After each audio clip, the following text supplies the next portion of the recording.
Dear sisters, my name is Carleen de Masure and I'm your professor for this module. It's the module on safeguarding and it's quite a delicate issue. We all know that there have been problems in the Catholic Church about sexual abuse, but it's not only in the Catholic Church, also in families, there is often sexual abuse of children. And many of you are working as teachers, social workers, in education, nurses, and I'm sure you have to deal with children, and some of them have been abused. So we have to know something about the issue. We have to know something about the consequences, about the signs, so that we can recognize it and that we know how to deal with it. I would like to tell you that sometimes the class can be rather difficult. So I hope you have someone you can talk about it after the class, because you might have to deal with sexual abuse yourself or someone you know quite well. And then it's sometimes very difficult to hear about that. And of course, you can always contact me. You have my mail address if you want to tell me or talk about something. So we are going ahead. So I'm going to do the class based on the PowerPoints. You will have texts that you can read, but it's not mandatory. And there is a discussion forum. So last year I didn't do it because I thought, well, it's a delicate topic, but they have missed it. So this year, yes, there will be a discussion forum. So just let's start with the class. The class is in two parts. First, I'm going to tell you something about childhood in general, mainly based on the rights of the child, which is important that we know something about that. And then in the second part, I'm going to tell you something about childhood theology. So let's start.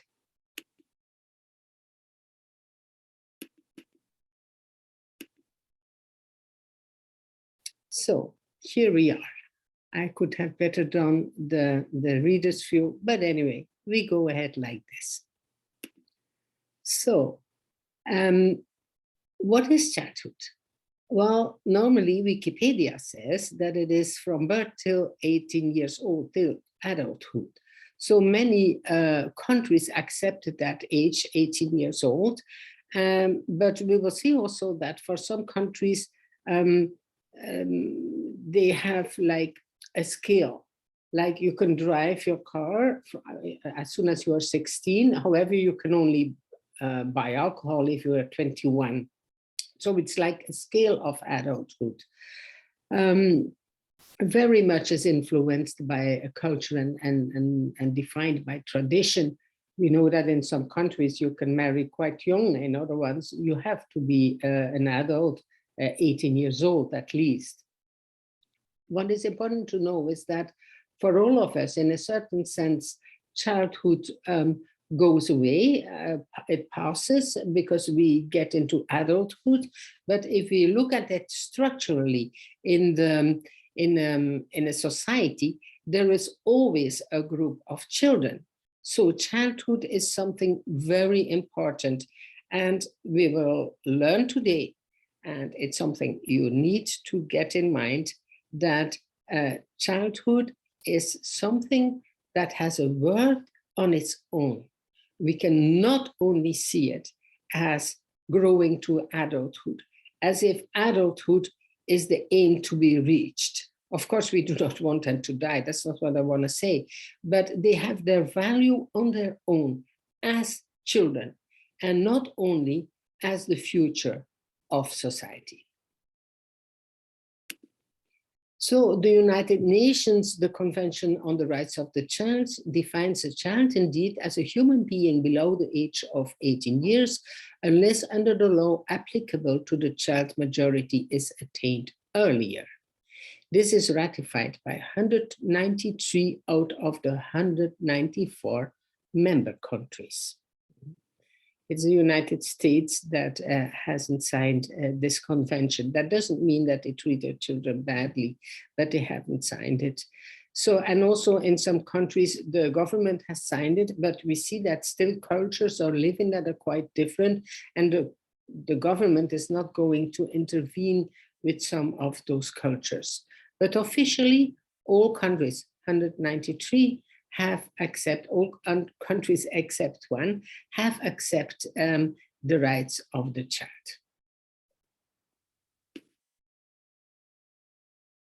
So what is this, the right of the child, this convention? It's from the United Nations, and it has been signed in 1989, and it's an international treaty that recognizes and guarantees the rights of boys, girls, and adolescents. And almost all countries have committed to take special measures for their protection at the legislative and even constitutional level.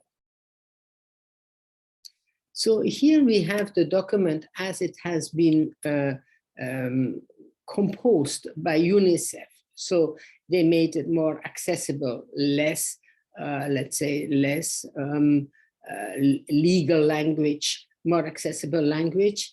And we are going to see the first two, well, first it says 18 years old, but then Article 2 and 3 are in fact the articles that are guiding all the rest. And we are going to see the two of them. So the guiding principles, Article 2 says there should be non-discrimination, no discrimination. The convention applies to all children, whatever their race, religion, or abilities, whatever they think or say, whatever type of family they come from. It doesn't matter where children live, what language they speak, what their parents do, whether they are boys or girls, what their culture is, whether they have a disability or whether they are rich or poor. No child should be treated unfairly on any basis. We all know that in practice that is not happening, and that sometimes we ourselves have to be careful that we are not discriminating. But if you are handicapped, if you are white, red, black, all colors in between, it doesn't matter. All children are equal. Rich children should not be treated differently from poor children. So it's a very important article that guides, in fact, all the rest of the articles. The second one, it's Article 3, since Article 1 is just telling 18 years old, and that is as important as the former one. We always have to act in the best interest of the child. And that's the principle. Even if you forget all the rest of the articles, if we keep that in mind, we always should act in the best interest of the child, then we would make big progress.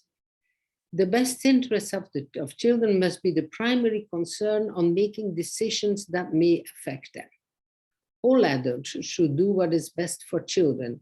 When adults make decisions, they should think about how the decisions will affect children. For instance, in the case of divorce.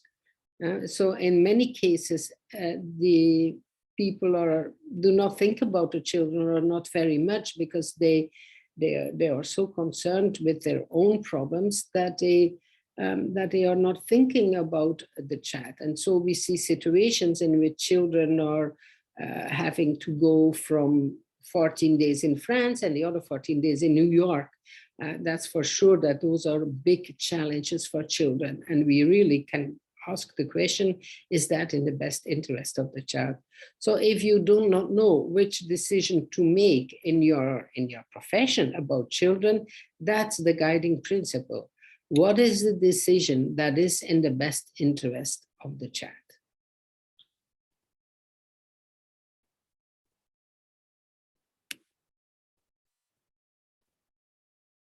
So,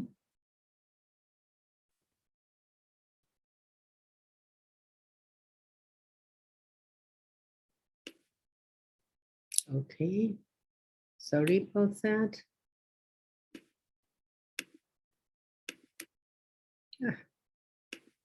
Okay, here we are again, sorry. So change in concept and change in reality. What we should know is that the notion of childhood not only differs across cultures, it also changes through history. So we know being a child in India is not quite the same as being a child in, let's say, Germany. And I remember very well, we had, when I was working in Rome at the Gregorian University, there was one of the sisters from Ghana who told how her morning looked like. And she was telling that when she got up, she had to make sure there was water for the family. And she had to help to clean the house and also a bit around the house before she could go to school. While her brothers didn't have to do anything of that. They didn't have to help in the household. So we see that was her life. Differences in the culture about gender.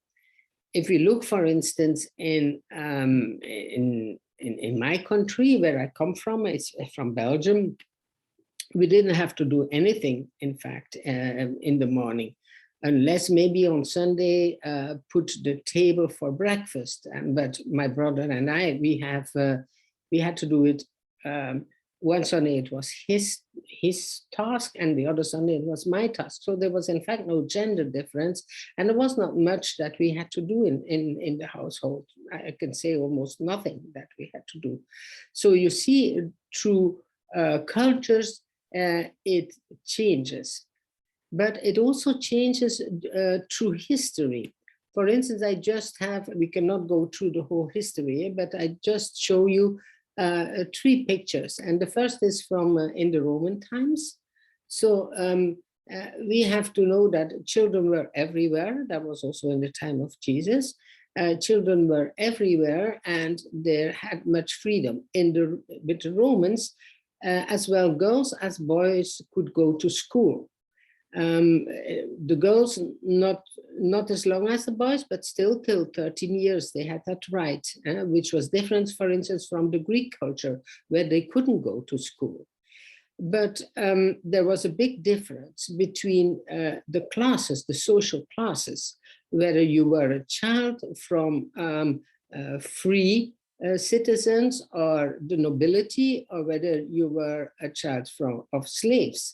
If you were a child of slaves, you belonged to the master, because slaves had no right to marry. So every child belonged to the master. But at birth, for instance, in the Roman culture, the father had to accept the child. He had to say yes or no. And if he said no, the child had to be killed. Much later, we are now going to the 18th, 19th century. There we see here 2 pictures. One of the girl that's there, so a very romantic picture that expresses, in fact, the opinion that children are innocent. And at the same time, more or less, we had a Victorian time. On the left side, this image, in which you see he is going to beat the child because there was another opinion, namely that children only could be educated if you used force. So you see how through history, but even with not so much difference in time, it is quite a different way of educating or looking at children. And within that culture, it also depends on to which social class you belong. And in some social classes, one didn't have to contribute as a child to making money, for instance, while in other social classes, it was necessary to do so. So there is an evolution throughout history. If you would do that for your own country, you would see that. But there is also a difference, a geographical difference. And within a culture, also a difference between classes, social classes. So studying about childhood is not so easy, because every time and every culture has different ways of looking at children.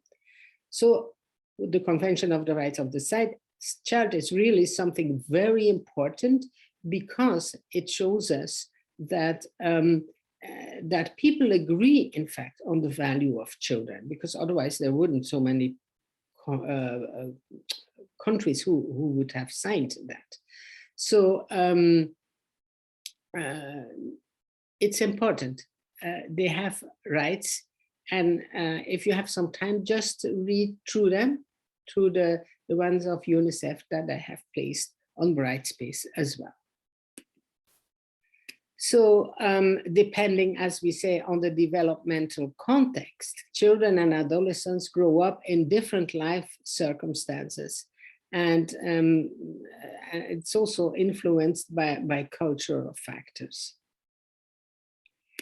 And I want to say, it is very important, the gender issue. In many countries, societies, girls are of less importance than boys. I remember also one of the sisters that I worked with in the Gregorian. She was from India. And she thought that when she was born, her two grandmothers were there. And when they saw there was a girl, one said, put her in the pit, so kill her. While the other one said, what are you saying? She's mine. She's going to live. You see, two persons, two women at the same time, in the same culture, can still have different visions. But in some cultures, someone would never say that a girl would have to die.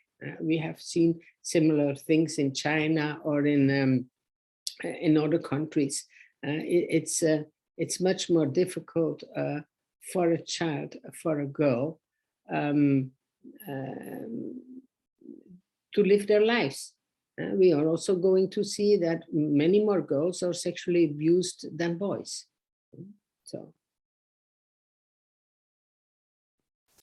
So that's a kind of an introduction of, like I said, on what is childhood. It's a small introduction, but if you like to know more, there's lots of literature about it. If you got the, the enthusiasm to continue the study on that, you can do it. But otherwise, I think you have a notion of the big themes that circulate in that. Okay, let's go to see a theology of childhood. Why a theology of childhood? Well, I can tell you that if we would have a theology of childhood, I'm convinced we would not have had so many abuses.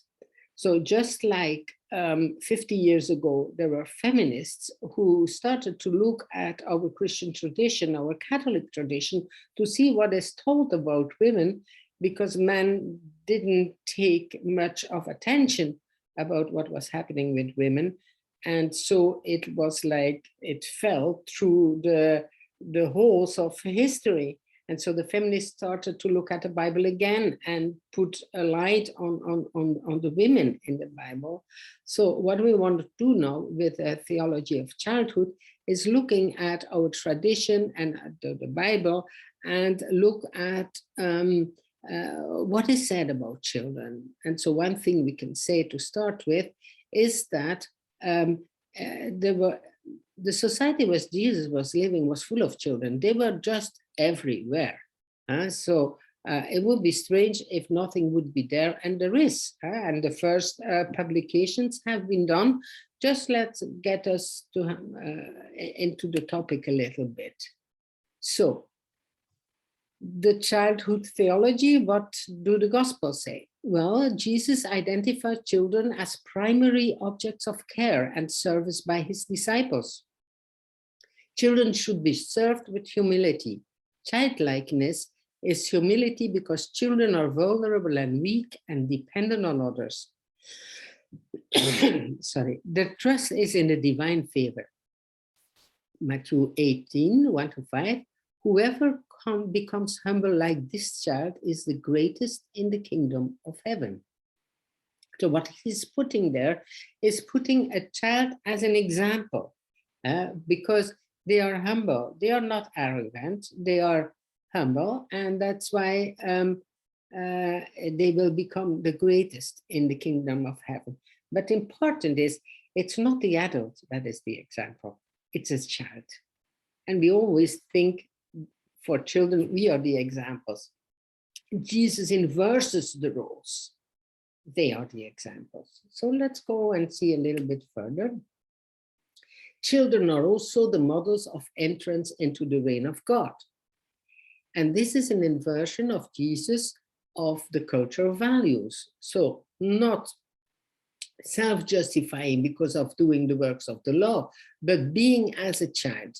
So the child becomes the model for the adults. If you want to enter in the reign of God, you have to become as a child. We will see that's not childish. It's not naive. We are going to see what it could be then. So whoever does not receive the reign of God as a child will not enter it. So if the child is the example for us, I think we start to know that we have to take care of children, that we have to safeguard them, that we have to look at them in a different way. And children actually represent Jesus. All we do to children, we do to Jesus. Mark 9, 33, 37, whoever welcomes one such child in my name welcomes me. And whoever welcomes me welcomes not me, but the one who sent me.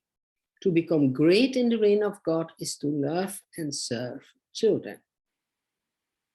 That's something. Who welcomes a child welcomes Jesus. So in fact, your work as nurses with children, education, being teachers, being social workers, is of huge importance.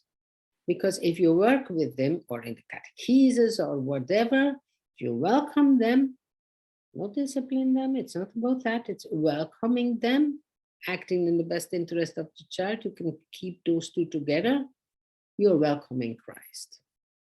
So we also see other stories of Jesus who cares about children. Let's look at, for instance, the resurrection story of Jairus' daughter, who is 12 years old.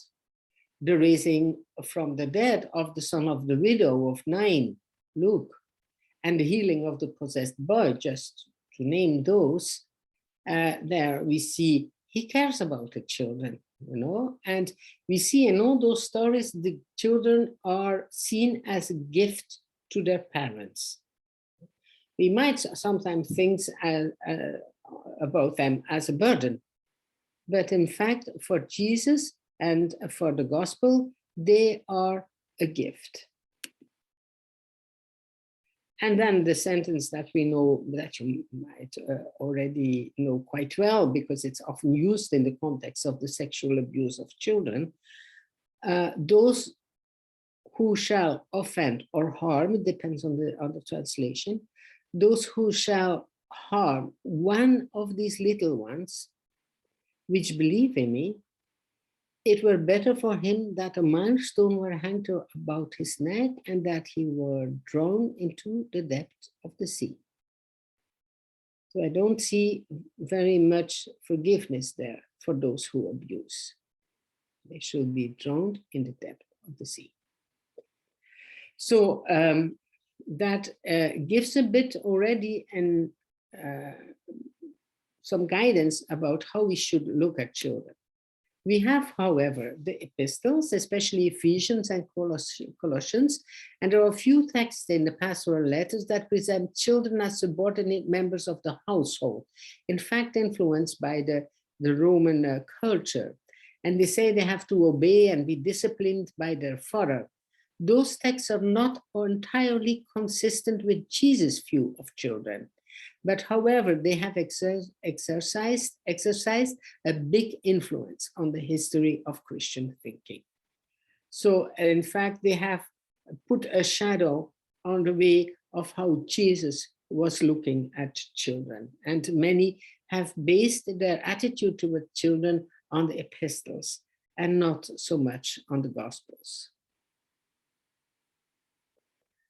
So what would be then important points about childhood theology? Well, children are a source of joy, and at the same time, they make parents vulnerable, because you can be affected in your children if they are sick, if they lose their job, if whatever happens, parents suffer.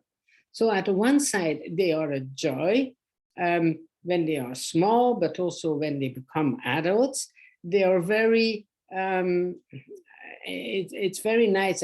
I'm a grandmother now, and we have 10 grandchildren, and they send WhatsApps, you know how it goes, with things that they say or things that they do. And you really see they are a joy for me, but also for the parents. But if one gets sick and seriously sick, the parents are very much concerned.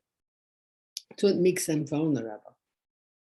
Children are a gift. It's a sign of God's blessing. We just have to look, for instance, at Sarah and other stories in the Bible, Elizabeth, and we see it's a gift. It's a sign of God's blessing. And that's why children are the bridge between the human and the divine. They become children, but they are a gift from God. So they are a bridge between the human and the divine. Of course, they can sin. They are not innocent. Everyone who has children or works with children knows that. That they can do something they know they shouldn't. It's evil. But that's not a reason for severe beating, as we have seen in history, or breaking their will. We have to see it as a growth in moral agency and accountability. They have to learn it. And so it's about nurturing that growth, not punishing, but trying, or at least not punishing severely, but helping them to grow, and that they see that what they have done, they shouldn't have done it. But not in the thing of, as we have seen, the beating in the Victorian child, but nurturing the growth. Although children are developing, they are at the same time whole and complete human beings made in the image of God, a full member of God's household. It's not adults, who are only made in the image of God. Children are also made in the image of God, a full image of God. Not only adults, they are a full member of God's household, and they are they are now a part, and they will become full members of God's household when they are adults. No, they are now. And so we really have to think what we tell them in catechesis, how we treat them in liturgy. They are full members. They are not future full members. No, they are full members right now. Do not forget that Jesus is born as a child. It tells us something. Children are not just mere passive recipients, like we have to tell them everything, we have to teach them everything. They are also agents, they're also active, they also do something, they also have something to offer to us. Their joy, their openness, they're spontaneous.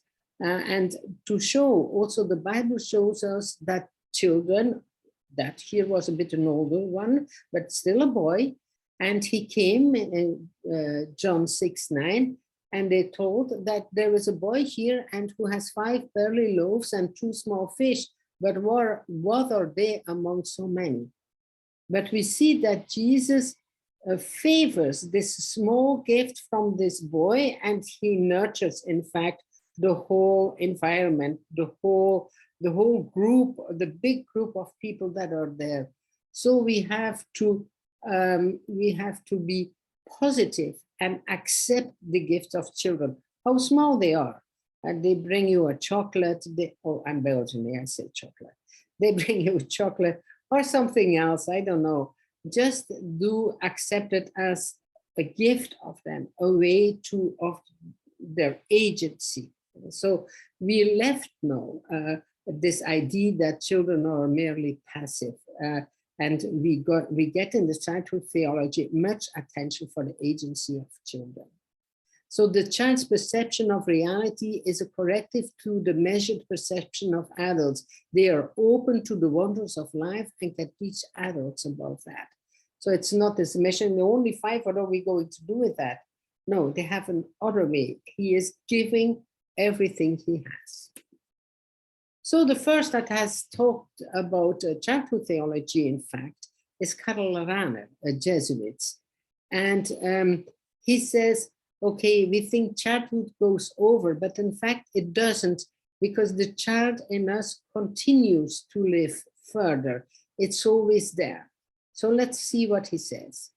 Life becomes for us a stage in which our original childhood is preserved forever, a stage in which we are open to expect the unexpected, to commit ourselves to the incalculable, a stage which endows us with the power still to be able to play, to recognize that the powers presiding over our existence are greater than our own designs, and to submit to their control as our deepest good. That's what children can do and what we can learn from them. And Schleiermacher speaks, in fact, a bit in the same vein, and he says, we have to look at children not as successive phases of human development, but as distinct spiritual perspectives that coexist in any human being at the same time. So this child that we were is always in us.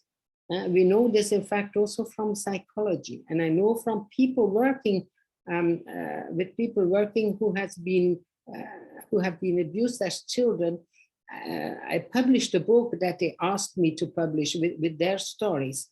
And they chose as a title, Console the Child in Me. So during the childhood that has been abused, and this child is still sad in them. And so they ask, console the child in me. But not only this traumatized child is in us, but also the child that can wonder, the child that can admire, the child that can be open to God, to open to the transcendence.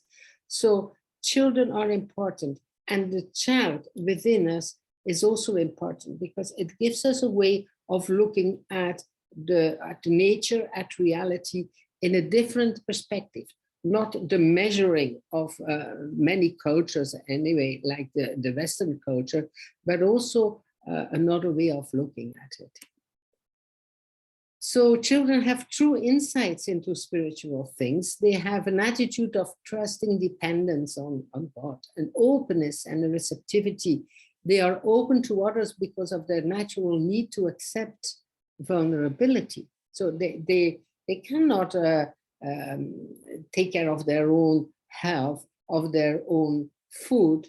And so this openness is there because they are vulnerable. And of course, they are in need of protection, but they are open and vulnerable. And that's the same openness they have towards God. And they trust others to provide, and so they trust also God. So he says childhood, in the last analysis, is a mystery. And the child is open to God, who is the ultimate mystery. So it would be good if we all try to look at God, at childhood and children in that way. And it would be good if we continue to work on childhood theology. Till now, mostly women are working on it. But I think it's important that all of us, women and men, work on it. But if the men do not follow yet, we're going to do it by ourselves. And it would be very good if also priests and everyone who is in formation would know something about childhood theology. And if they have the fire for it, they can help us to develop it. So Jesus invited the children to come to him, not so that he might initiate them into the adult realm, but so that they might receive what is properly theirs, the reign of God. So that will be it. Yeah, you see on the picture, you see the apostles, the disciples, you know, they wanted to keep the children away from Jesus, but Jesus said, let them come. So that's what is properly theirs is the reign of God. So that was it for today. I hope you enjoyed it, and looking forward to continue the class with you later. So have a good day.